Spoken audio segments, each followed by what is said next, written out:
I turned 24 years old last week. Here are 9 things that I've been avoiding like the plague that have led me to be way more successful than I wanted to be. I'm not saying I'm the most successful person. You and I probably have a very different measure of success. As you can see, there's a pretty noticeable lack of Lamborghinis, scantily clad women, and steroids. I care more about simplifying my lifestyle, enjoying how I look and feel, and helping people around me. And avoiding these 9 things have helped me do that. And if you're new here, why should you be listening to me?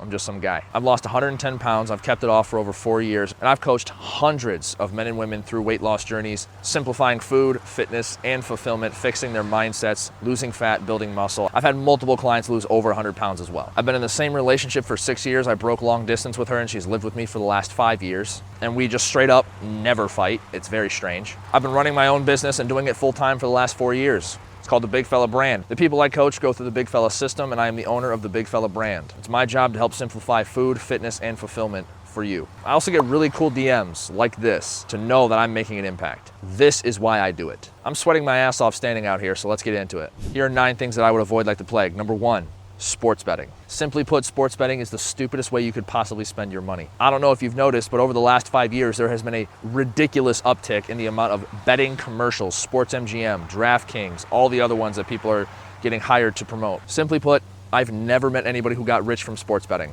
Most of the time, it's a waste of time or a waste of money. I know people that put so much energy into sports betting. I asked them how much they've made over the grand scheme of things. They said they've netted maybe $200. You are ruining the sporting experience for $200 over a 3-year span. Gambling in general is stupid. Sure, the economy is a little tough right now. That doesn't give you an excuse to be a fucking idiot. If you're serious about growing a life that you enjoy, if you're serious about building a family, you need to be starting now. Stop sports betting. It's a waste of money. Number 2, keto and all fat diets. This is obvious. I started this channel as a weight loss channel. Keto wastes a lot of people's time simply because they see a lot of results at the beginning, they stick to it, and then they realize, wait, I'm fucking miserable. People who are on keto are miserable or miserable to be around, or both. Keto is just a different version of a magic pill. The more magic pills you try to swallow, the more likely you are to choke. How you lose the weight is how you keep it off. And that's why the Big Fella system teaches people how to do it in the simplest way possible. Number 3, car payments. Before you start angrily typing in the comments, I fully understand. If you cannot afford a car without a car payment, I get it. But if you have the power to do so and you have the cash reserves on hand to buy a car outright, I recommend doing so. I bought my car that I've driven for 5 years for $5,000 in cash. It is a reliable, non-fancy car that has gotten me everywhere I needed to go. It's had 1 repair in the last 5 years. By doing this, I have saved a tremendous amount of money. I do not have a $300 car payment coming out every single month. I do not have a $500 car payment coming out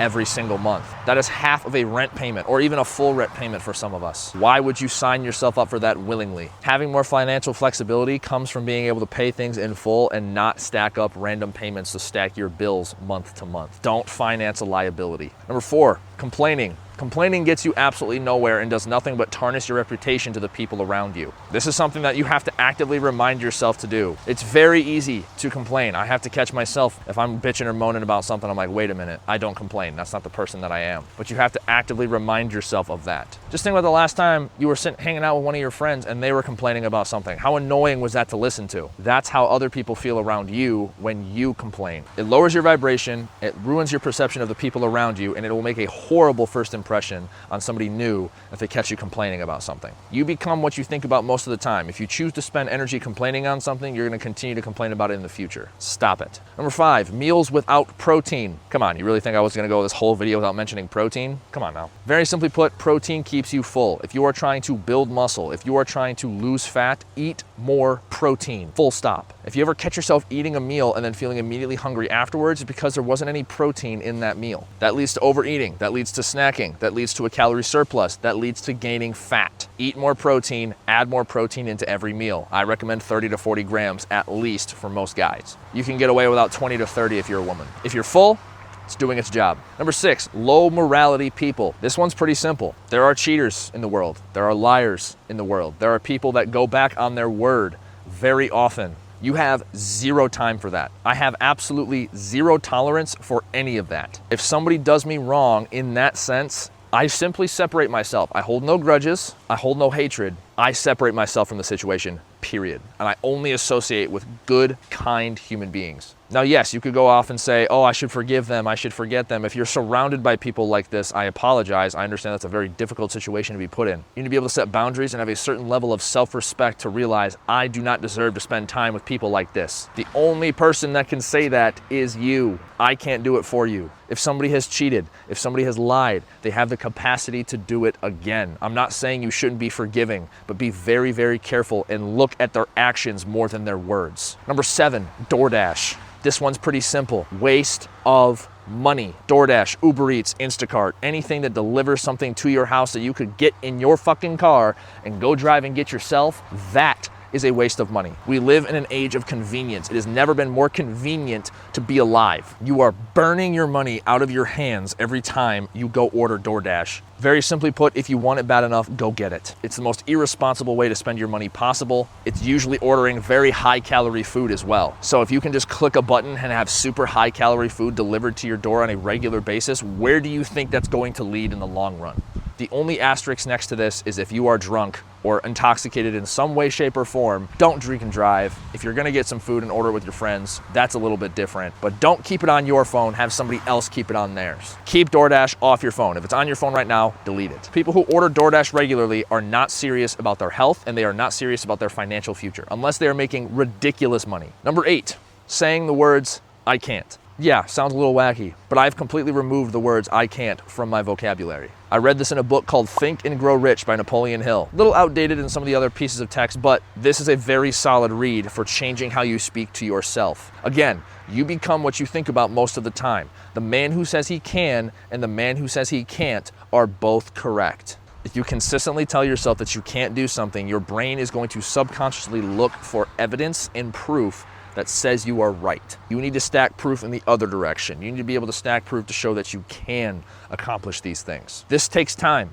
but take the reps. Shift your language from I can't, I hope, I wish to I will, I can. It sounds dumb and it sounds like something small, but I promise you this changed my life. And then the last one, the red pill approach to women. If you're not familiar with the red pill movement is, basically it's anybody on the internet that's telling you that you should make $1 million, own a Lamborghini, sleep with as many women as you possibly can, manipulate people to get where you want to go. Men are high value, women are meant to serve men, all that shit. Also, did you guys see that Liver King got arrested for trying to break into Joe Rogan's podcast? Very simply put, I have had close friends fall into this red pill epidemic before. Thank God that they're out of it now. When they are subscribing to this mindset, they were both freshly single, off of longer term relationships, and they wanted to make it their goal to sleep with as many women as possible. I've told this to their faces multiple times, and I will say it again to the 2 people, if they are watching this video, you were a douche canoe when you were like that. But with the red pill approach to women, when you're trying to sleep with as many women as you can, you're a high value man, women should earn you. First of all, dude, take some fucking accountability. You are not as perfect as you think you are. Secondly, trying to go out there and willingly manipulate women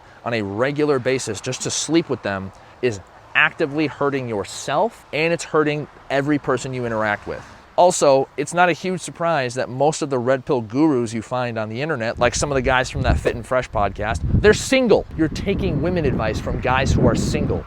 And this is what I was talking about at the beginning when I have a different version of success in mind. I want to live a fulfilling life. I want to own land. I want to have a family. If I can do those things, I'm good. I don't need Lamborghinis. I'm not a very materialistic person. And if I were to add a 10th one, I would just say materialism in general. We live in a society of overconsumption. If it isn't broken, don't fix it. That's a really easy way to waste money, is constantly needing the new things all the time. I don't drive a new car. I don't live in a fancy new apartment. But you know what I do have? An aggressive amount of money invested into the stock market for my retirement. And to be honest with you, it's a number that I never even thought was possible, especially at the age that I'm at, because that gets me closer to my end goal. Bugattis, Lamborghinis, and sleeping around with other women doesn't. Do you see that I am glistening out here? It is fucking hot. Okay, anyway, just turned 24. Thank you all for the birthday wishes. I love you all so much. And that's pretty much everything we've got today, boys. 9 things that I avoided like the plague to increase my chances of success. Let me know if you disagree with anything in the comments. I'd love to talk to you guys more about it. Also, there's a completely free email course at the top of the description. 25 days of the best advice that I wish somebody else told me at the beginning of my journey. Everything I wish I knew about fitness, nutrition, and mindset. Go check it out. Like the video, subscribe, keep it simple.